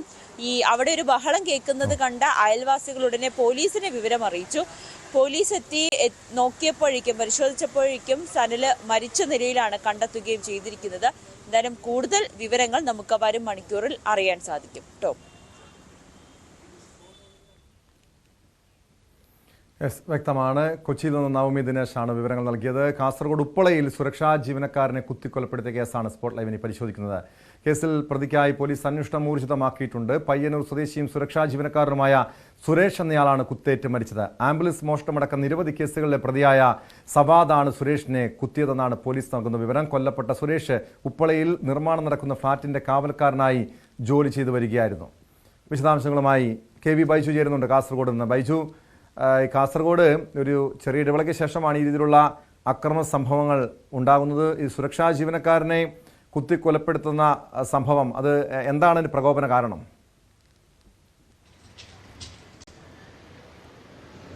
ടോമെ സൂചിപ്പിച്ചതുപോലെ തന്നെ ഒരു ഇടവേളയ്ക്ക് ശേഷമാണ്, പ്രത്യേകിച്ച് ഈ വടക്കൻ കേരളത്തിൽ, അതായത് കർണാടകയോട് അതിർത്തി പങ്കിടുന്ന പ്രദേശമാണ് ഈ ഉപ്പള, മഞ്ചേശ്വരം എന്നൊക്കെ പറയുന്ന സ്ഥലം. ഒരുപക്ഷെ നമ്മൾ കഴിഞ്ഞ ഏതാനും മാസങ്ങൾക്ക് മുൻപ് നിരവധി ഇത്തരം കേസുകൾ റിപ്പോർട്ട് ചെയ്തൊരു സ്ഥലമാണ്. ഒരു ഇടവേളയ്ക്ക് ശേഷമാണ് ഇന്നലെ രാത്രിയോടുകൂടി ഇത്തരത്തിൽ ഒരു കൊലപാതകം നടന്നത്. പ്രധാനമായും പോലീസ് പറയുന്നത് ഇരുവരും ചേർന്ന് ഒരുമിച്ചിരുന്ന് മദ്യപിച്ചിരുന്നു. ഇതിനുശേഷം ഇവർ വാക്കുതർക്കമുണ്ടാവുകയും പിന്നീട് കൊലപാതകത്തിലേക്ക് കലാശിക്കുമായിരുന്നു എന്നാണ്. എന്തായാലും ഇയാളെ കുത്തേറ്റ് ഗുരുതരമായി പരിക്കേറ്റ ഇയാളെ അവിടെ മംഗൽപാടിയിലെ ഒരു സ്വകാര്യ ആശുപത്രിയിൽ എത്തിച്ചെങ്കിലും ഗുരുതരമായതിനെ തുടർന്ന് മംഗളൂരുവിലേക്ക് കൊണ്ടുപോവുകയായിരുന്നു. പിന്നീട് മംഗളൂരു ആശുപത്രിയിൽ എത്തുമ്പോഴേക്കും മരണം സംഭവിക്കുകയായിരുന്നു. ഇന്നലെ രാത്രി 12 മണിയോടുകൂടി തന്നെ മരണം സംഭവിക്കുന്ന ഒരു സാഹചര്യമാണ് ഉണ്ടായത്. ഇതിൽ ഈ പ്രതിയായ സവാദ് നേരത്തെയും നിരവധി കേസുകളിലെ പ്രതിയാണ്. ഇയാൾ ഒരു ആംബുലൻസ് മോഷണം ഉൾപ്പെടെ ഈ മഞ്ചേശ്വരം അതുപോലെ തന്നെ കുമ്പള പോലീസ് സ്റ്റേഷനുകളിൽ നിരവധി കേസുകളിൽ പ്രതിയാണെന്ന് പോലീസ് പറയുന്നു. ഇയാൾ ഇതുവരെ പിടികൂടാനായിട്ടില്ല. ഇയാൾ വീട് പത്വാടിയാണ്. പത്വാടിയിലെ ഇയാളുടെ വീട്ടിൽ പോലീസ് പരിശോധന നടത്തിയെങ്കിലും ഇതുവരെ പിടികൂടാനായിട്ടില്ല, കണ്ടെത്താനായിട്ടില്ല. അന്വേഷണം ഊർജിതമായി നടക്കുന്നുണ്ടെന്നാണ് പോലീസ് പറയുന്നത്. പ്രധാനമായും ഈ കർണാടകയോട് അതിർത്തി പങ്കിടുന്ന ഈ പ്രദേശങ്ങളിലൊക്കെ ഇത്തരത്തിലുള്ള ഏതെങ്കിലും ക്രൈം നടന്നാൽ ഇവർ രക്ഷപ്പെടുക കർണാടക മേഖലകളിലേക്ക് തന്നെയായിരിക്കും. അതുകൊണ്ട് തന്നെ ദിവസങ്ങളെടുക്കും ഇത്തരം പ്രതികളെ പിടികൂടാൻ എന്നതാണ്. എന്തായാലും അന്വേഷണം ഊർജിതമായി തന്നെ നടക്കുന്നത്. നേരത്തെ സൂചിപ്പിച്ചതുപോലെ തന്നെ ഈ മഞ്ചേശ്വരം പോലീസ് സ്റ്റേഷൻ പരിധിയിലാണ് ഇത്തരത്തിൽ നിരവധി കേസുകൾ റിപ്പോർട്ട് ചെയ്തത്. അതായത് പോലീസിനെ പോലും ആക്രമിക്കുന്ന സംഭവം ഈ പ്രദേശങ്ങളിൽ ഉണ്ടായിരുന്നു. ലഹരി മാഫിയ സംഘങ്ങളുടെ ഒരു താവളം എന്ന് വേണമെങ്കിൽ നമുക്ക് പറയാം. പ്രധാനമായ അതിർത്തി ആയതുകൊണ്ട് തന്നെ ഈ മേഖലകളിലൂടെയാണ് ഇത്തരത്തിൽ ഈ ലഹരി വസ്തുക്കളൊക്കെ കേരളത്തിലേക്ക് എത്തുന്നത്. അതുകൂടാതെ മണൽ മാഫിയ അത്തരത്തിലുള്ള ഒരു സങ്കേതം കൂടിയാണ്. നേരത്തെ മണൽ മാഫിയയുമായി ബന്ധപ്പെട്ട തർക്കം കൊലപാതകത്തിലേക്ക് വരെ കലാശിക്കുന്ന സംഭവം ഉണ്ടായിരുന്നു. പോലീസിനെ ആക്രമിക്കുന്ന സംഭവം ഉണ്ടായിരുന്നു. ഇത്തരത്തിൽ നിരവധി സംഭവം റിപ്പോർട്ട് ചെയ്ത പ്രദേശമാണ് ഈ ഉപ്പള, ഈ മഞ്ചേശ്വരം ഒക്കെ. ഇവിടെയാണ് ഈ കൊലപാതകം നടന്നത്. ഏതായാലും പോലീസ് അതീവ ജാഗ്രതയിലാണ്. ഏതെങ്കിലും തരത്തിൽ മറ്റ് സംഘർഷാവസ്ഥയൊന്നും ഉണ്ടാവാതിരിക്കാൻ വേണ്ടി കൂടുതൽ പോലീസിനെ ഈ പ്രദേശങ്ങളിലൊക്കെ വിന്യസിച്ചിട്ടുണ്ട്. ഏതായാലും ഈ നേരത്തെ സൂചിപ്പിച്ചതുപോലെ തന്നെ ഫ്ളാറ്റിന്റെ ഒരു സുരക്ഷാ ജീവനക്കാരനാണ് ഇയാൾ. അത് സൂചിപ്പിച്ചതുപോലെ കർണാടകയോട് ചേർന്ന പ്രദേശമാണ്. അതുകൊണ്ട് തന്നെ പ്രതി അവിടെ നിന്നും സ്ഥലത്തു നിന്നും രക്ഷപ്പെടാനുള്ള സാധ്യതയില്ലേ? നിരവധി ക്രിമിനൽ കേസുകളിൽ പ്രതിയായിട്ടുള്ള ഒരു വ്യക്തി കൂടിയാണ് ഈ കൊലപാതകം നടത്തിയതെന്ന് പോലീസ് പറയുന്നുണ്ട്. സ്വാഭാവികമായും ഇയാൾ പോകാനുള്ള സാധ്യതകൾ എവിടെയൊക്കെയാകാം? പോലീസിന്റെ അന്വേഷണം എങ്ങനെയാണ് നീങ്ങുന്നത്?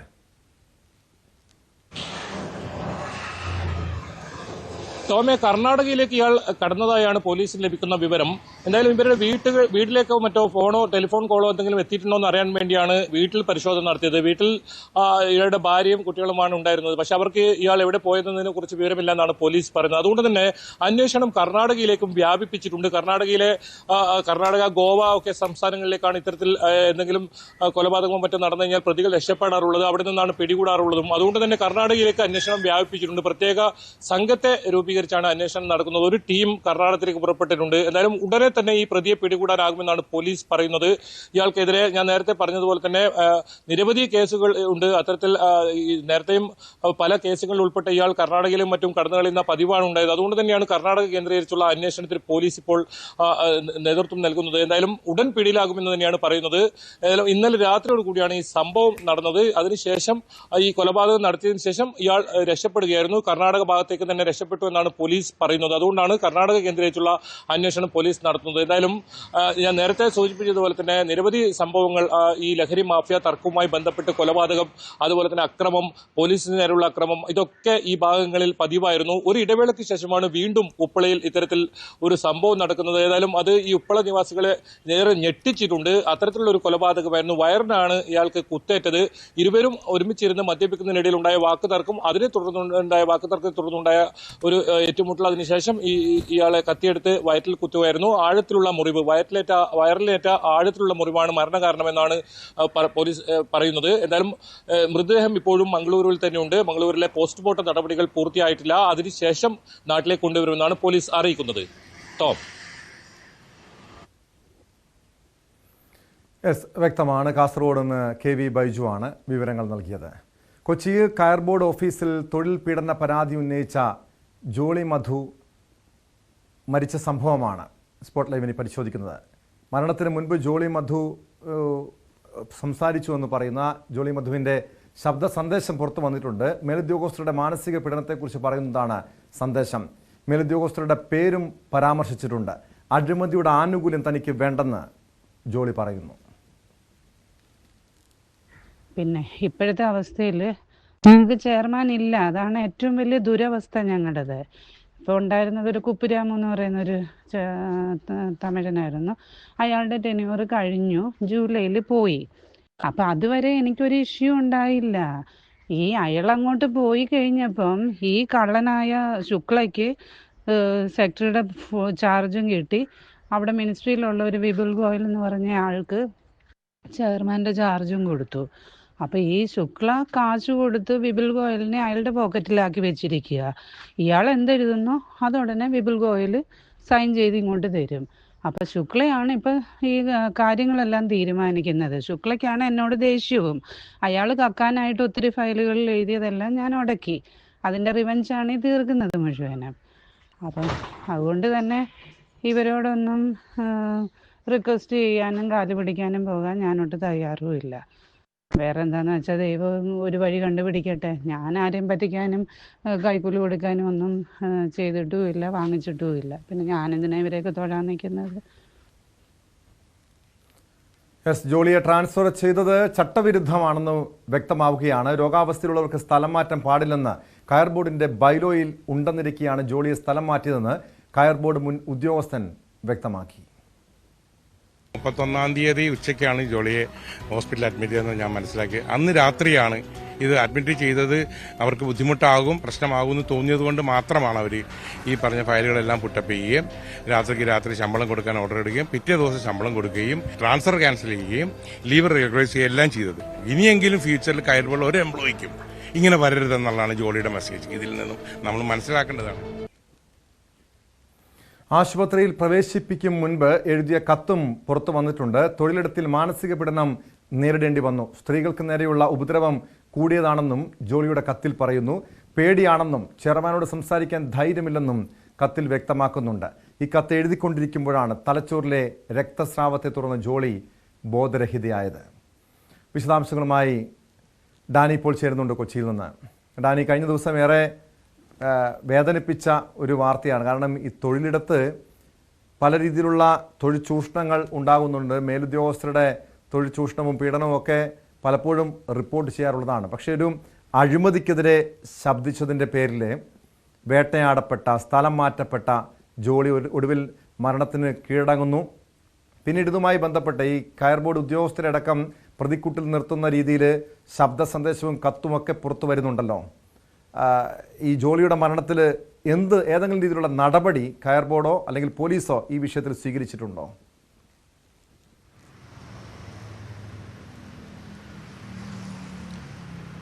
ടോം, ഈ വിഷയത്തിൽ ഒരു ഔദ്യോഗികമായൊരു നടപടി എന്ന രീതിയിലേക്കൊന്നും തന്നെ കയർ ബോർഡ് നീങ്ങിയിട്ടില്ല. ഇതിൽ വന്നിരിക്കുന്ന ഒരു നടപടി MSME ഒരു അന്വേഷണം പ്രഖ്യാപിക്കുകയും അതിൽ ഒരു 3-അംഗ സമിതിയെ നിയോഗിക്കുകയുമാണ് ചെയ്തിട്ടുള്ളത്. അവർ ഈ വിഷയത്തിൽ എന്താണ് സംഭവിച്ചിട്ടുള്ളത് എന്നത് സംബന്ധിച്ചുള്ള ഒരു അന്വേഷണം നടത്തുന്നു. പ്രത്യേകിച്ച് ജോളിയുടെ ബന്ധുക്കൾ അടക്കം സമർപ്പിച്ച പരാതിയും കാര്യങ്ങളും എല്ലാം തന്നെയുണ്ട്. വലിയ രീതിയിലേക്ക് ഒരു വിവാദമായിരിക്കുന്ന ഒരു സാഹചര്യമെല്ലാം ഉണ്ട്. അപ്പോൾ ഈ 3-അംഗ സമിതിയാണ് ഇത് സംബന്ധിച്ചുള്ള കാര്യങ്ങൾ അന്വേഷിക്കുകയും ചെയ്യുന്നത്. പോലീസിൻ്റെ മറ്റ് നടപടികളിലേക്ക് കാര്യങ്ങളൊന്നും നീങ്ങിയിട്ടുമില്ല. ഇതിൽ ജോളിയുടെ കുടുംബം പറയുന്നൊരു കാര്യം, ഈ 3-അംഗ സമിതിയെ എങ്ങനെയാണ് അന്വേഷിക്കുക എന്നവർ മുന്നോട്ട് വയ്ക്കുന്നുണ്ട്. കാരണം ഇത് അന്വേഷിക്കുന്നത് ചെയർമാനുമെതിരെയുള്ള കാര്യങ്ങളെല്ലാമാണ് അന്വേഷിക്കുന്നത്. കയർ ബോർഡിൽ തന്നെ ഗുരുതരമായി തുടരുന്ന സാമ്പത്തിക ക്രമക്കേടുകൾ സംബന്ധിയായ കാര്യങ്ങളെക്കുറിച്ചാണ് ജോളി പറയുകയും ചെയ്തത്. അപ്പോൾ ഇത് ആർക്കെതിരെയാണ് അന്വേഷിക്കാനായിട്ട് സാധിക്കുക? കാരണം ഒരു ഉദ്യോഗസ്ഥ തലത്തിലുള്ള ഒരു സമിതി മാത്രമാണിത്. അവർക്ക് എങ്ങനെയാണ് ചെയർമാൻ അടക്കമുള്ളവർക്കെതിരെ ഒരു നടപടിക്കടക്കം ശുപാർശ ചെയ്ത് മുന്നോട്ട് പോകാൻ കഴിയുക എന്ന കുടുംബം ചോദിക്കുന്നുണ്ട്. ഒരർത്ഥത്തിൽ അത് ശരിയുമാണ്. അതുകൊണ്ട് സ്വതന്ത്രമായ ഒരു 3-അംഗ സമിതിയോ അല്ലെങ്കിൽ അതുപോലെ സംവിധാനവുമാണ് വേണ്ടതെന്ന് അവർ പറയുകയും ചെയ്യുന്നുണ്ട്. ഈ കാര്യങ്ങൾ സംബന്ധിച്ച് ഒരു ഔദ്യോഗികമായ ഒരു പ്രതികരണം കയർ ബോർഡിൻ്റെ ഭാഗത്തുനിന്നോ മറ്റ് മന്ത്രാലയത്തിൻ്റെ ഭാഗത്തുനിന്നോ ഉണ്ടായിട്ടില്ല.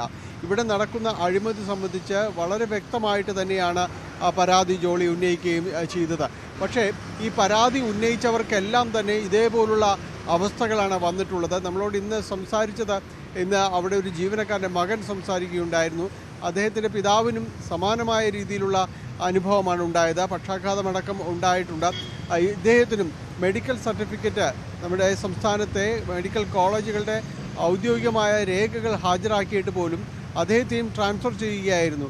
അത് സ്ഥലം മാറ്റിയിരിക്കുന്നത് ഒന്ന് ഒഡീഷയിലേക്ക് മാറ്റിയിരുന്നു, പിന്നീട് കൊൽക്കത്തയിലേക്ക് മാറ്റുന്നു. ഇങ്ങനെ നിരന്തരമായി ഈ ജോലി സംബന്ധമായി അവർ ചൂണ്ടിക്കാണിക്കുന്നു. കയർ ബോർഡ് ഒരു ദേശീയ രീതിയിലുള്ള പ്രവർത്തിക്കുന്ന ഒരു സംവിധാനമാണ്. അതുകൊണ്ട് സ്ഥലം മാറ്റവും കാര്യങ്ങളും എല്ലാം തന്നെ ഉണ്ടാകും. പക്ഷേ അതിനൊരു മാനദണ്ഡവും അതിനൊരു ചട്ടവും എല്ലാം ഉണ്ട്. അതെല്ലാം കാറ്റിൽ പറത്തിക്കൊണ്ടാണ് ഈ രീതിയിലുള്ള സ്ഥലമാറ്റം അദ്ദേഹത്തിനും നൽകിയിരിക്കുന്നത്. നിലവിൽ സംസാരിക്കാൻ പോലും കഴിയാത്തൊരവസ്ഥയിലാണ് തൻ്റെ പിതാവെന്ന് മകൻ പറയുന്നു. ഇത് അവിടെ എല്ലാവരിലും തന്നെ ഉയരുന്ന ഒരു പ്രതിഷേധത്തിൻ്റെ ഒരു ഭാഗം തന്നെയാണ്. ഇതിൽ എല്ലാവർക്കും തന്നെ പ്രതിഷേധം ഉയരുന്നു. പക്ഷേ വളരെ ശക്തിവാന്മാരോടാണ് ഇവർക്ക് ഏറ്റുമുട്ടേണ്ടി വരുന്നത്.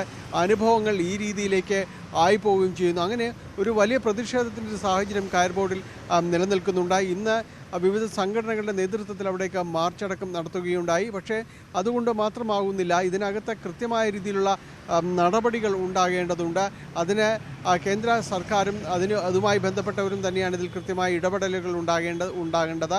ഇതിൽ ചൂണ്ടിക്കാണിച്ചത് ഇപ്പോൾ ജോളി മധുവും അതോടൊപ്പം തന്നെ മറ്റു ജീവനക്കാരും ചൂണ്ടിക്കാണിക്കുന്നത് ഇതിനകത്തെ സാമ്പത്തിക ക്രമക്കേടുകൾ തന്നെയാണ്. അപ്പോൾ അതിനകത്ത് ഇടപെടേണ്ട സംവിധാനങ്ങൾ തന്നെ കൃത്യമായി ഇടപെടണം. അല്ല എങ്കിൽ ഈ ജീവനക്കാരുടെ ഈ ദുരിതങ്ങൾ വർദ്ധിച്ചുകൊണ്ടേയിരിക്കും. ടോം, അതുതന്നെയാണ് ഡാനി. കൃത്യമായും ഈ ഉദ്യോഗസ്ഥരുടെ മേലുദ്യോഗസ്ഥരുടെ തൊഴിൽ ചൂഷണം നടത്തിയ മേലുദ്യോഗസ്ഥരുടെ പേരടക്കം ജോളിയുടെ കത്തിലുണ്ട്. ഇതുപോലെ വലിയ പ്രതിഷേധം ഉയരുന്നുണ്ട്. ജോളിയുടെ കുടുംബം പരാതിയുമായി മുന്നോട്ട് പോകുന്നുണ്ട്. എന്നിട്ടും എന്തുകൊണ്ടാണ് ഇതുവരെയും ഈ ഉദ്യോഗസ്ഥർക്കെതിരെ ഒരു നടപടി പോലും സ്വീകരിക്കാത്തത്?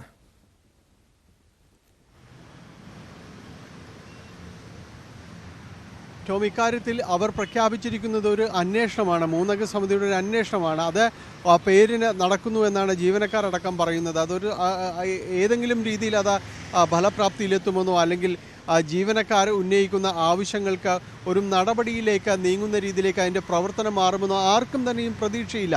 ഇത് കൃത്യമായി നടപടി എടുക്കേണ്ടതാണ് എന്നവർ പറയുന്നു. ഇത് കയർ ബോർഡിൻ്റെ എക്സിബിഷൻ അടക്കമുള്ള കാര്യങ്ങൾ വലിയ രീതിയിലെല്ലാം തന്നെ നടക്കാറുണ്ട്.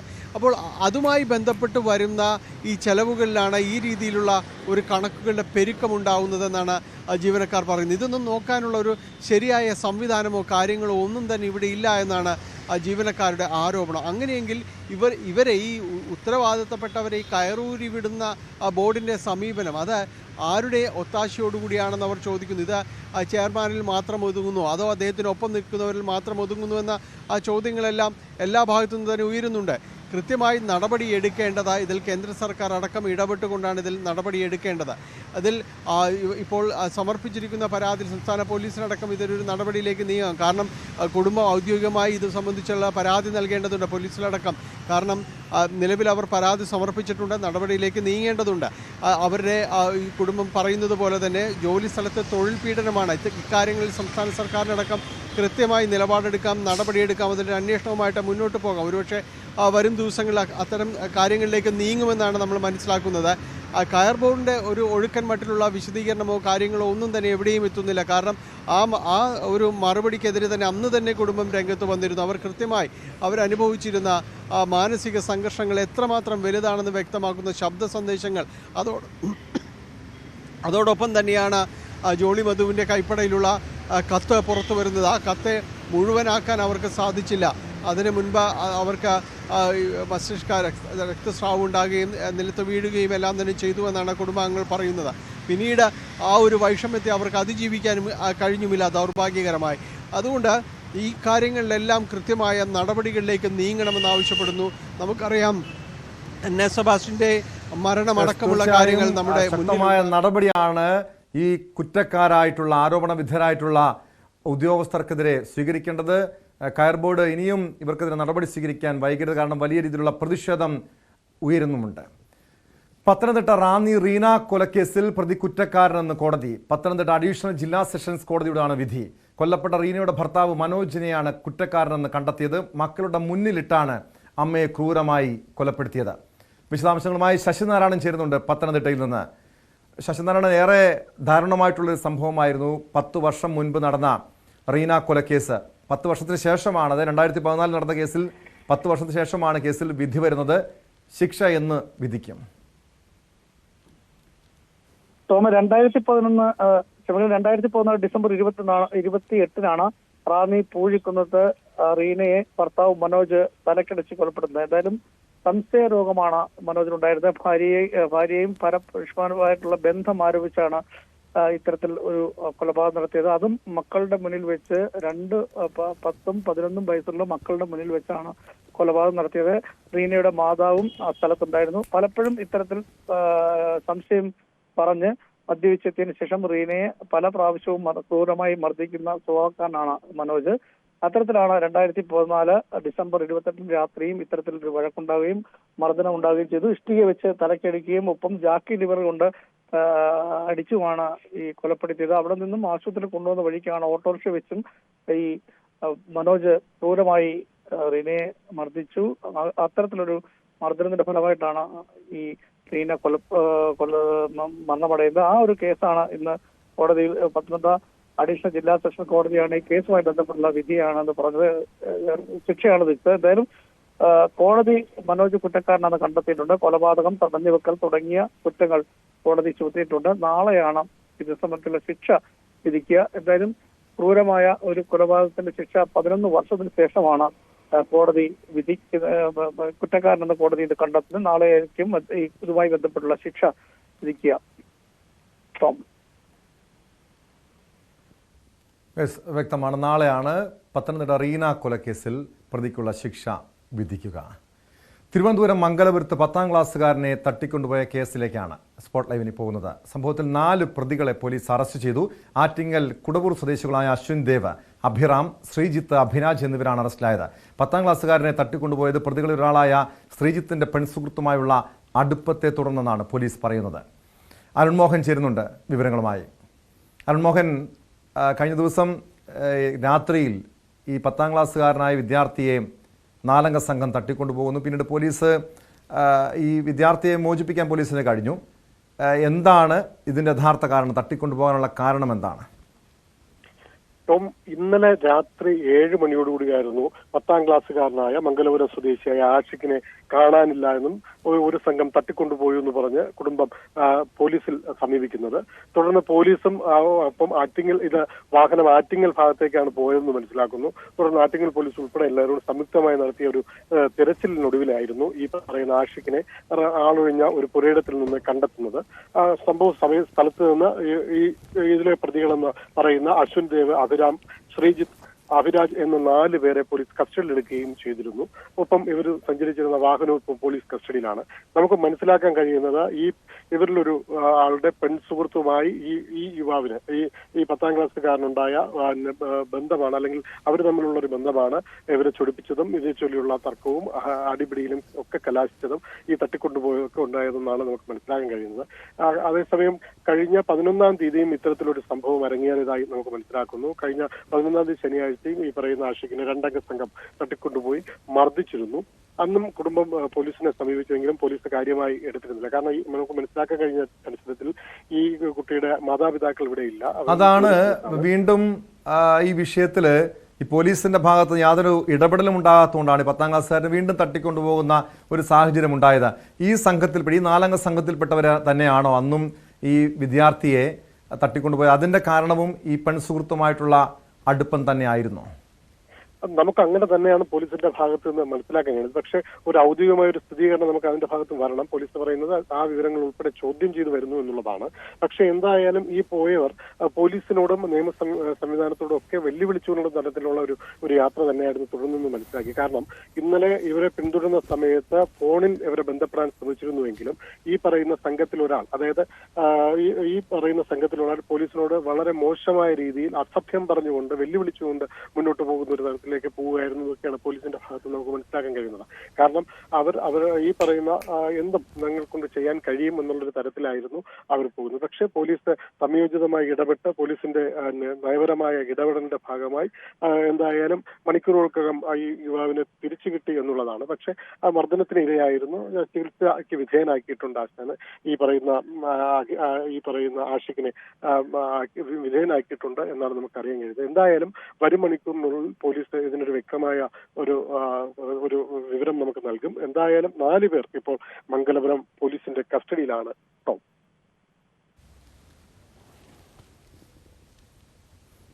അരുൺമോഹൻ, ഇവർക്ക് ഈ തട്ടിക്കൊണ്ടുപോയി നിലവിൽ പോലീസിന്റെ പിടിയിലായവർക്ക് ഏതെങ്കിലും ലഹരി കേസിലോ അല്ലെങ്കിൽ ഗുണ്ടാ സംഘത്തിലൊക്കെ പെട്ടവരാണോ? ഇങ്ങനെ ഒരു വിദ്യാർത്ഥിയെ, അതും 15 വയസ്സ് മാത്രം പ്രായമുള്ള വിദ്യാർത്ഥിയെ തട്ടിക്കൊണ്ടുപോകുന്നു, പോലീസിൽ പരാതിപ്പെട്ടിട്ട് പോലും യാതൊരു നടപടിയും ഉണ്ടാകാത്ത സാഹചര്യം കഴിഞ്ഞ ദിവസം ഉണ്ടായെന്ന് പറയുന്നു. അങ്ങനെ വലിയ സ്വാധീനമുള്ളവരോ അതല്ലെങ്കിൽ ഏതെങ്കിലും ക്രിമിനൽ പശ്ചാത്തലമുള്ളവരോ ആണോ ഈ പ്രതികൾ? പോലീസിന്റെ ഭാഷ്യത്തിൽ ക്രിമിനൽ പശ്ചാത്തലം പറയുന്നില്ല. പക്ഷേ ഇവരിൽ ലഹരി സംഭവവുമായി ബന്ധപ്പെട്ട എന്തെങ്കിലും ബന്ധമുണ്ടോ, ലഹരി സംഘങ്ങളുമായി എന്തെങ്കിലും ബന്ധമുണ്ടോ എന്നുള്ളത് പോലീസ് കാര്യമായി തന്നെ അന്വേഷിക്കുന്നുണ്ട്. കാരണം അത് ഈ കുട്ടിയുടെ ആഷിഖിന്റെ ബന്ധുക്കൾ കഴിഞ്ഞ ദിവസങ്ങളിലും പരാതിയായി ഉന്നയിച്ച സാഹചര്യത്തിൽ പോലീസിന് അത് തള്ളിക്കളയാൻ കഴിയില്ല. ആ സാഹചര്യത്തിൽ ആ കാര്യമായി തന്നെയാണ് അന്വേഷിക്കുന്നുണ്ട്. ഇവർ കഴിഞ്ഞ പ്രാവശ്യം തട്ടിക്കൊണ്ടുപോയി ഇയാളെ ലഹരി ഉപയോഗിക്കാൻ ശ്രമിച്ചു, മർദ്ദിച്ചതിന് ശേഷം ശ്രമിപ്പിച്ചു എന്നൊക്കെയായിരുന്നു ആഷിഖ് അന്ന് നൽകിയ മൊഴിയുടെ അടിസ്ഥാനത്തിൽ. അതിനെയും ഗൗരവമായി തന്നെ പോലീസ് ഇപ്പോൾ എടുത്തിട്ടുണ്ട്. എന്തായാലും ഇവരെ ചോദ്യം ചെയ്തു വരുന്നു. ഇപ്പോൾ അറസ്റ്റിലായവരെ ചോദ്യം ചെയ്തു വരുന്നു. വൈകിട്ടോടുകൂടി നമുക്ക് അതിന്റെ ഒരു വ്യക്തമായ ചിത്രം നൽകാൻ കഴിയുമെന്ന് തന്നെയാണ് നമുക്കിപ്പോൾ അറിയാൻ കഴിയുന്നത്. ടോം.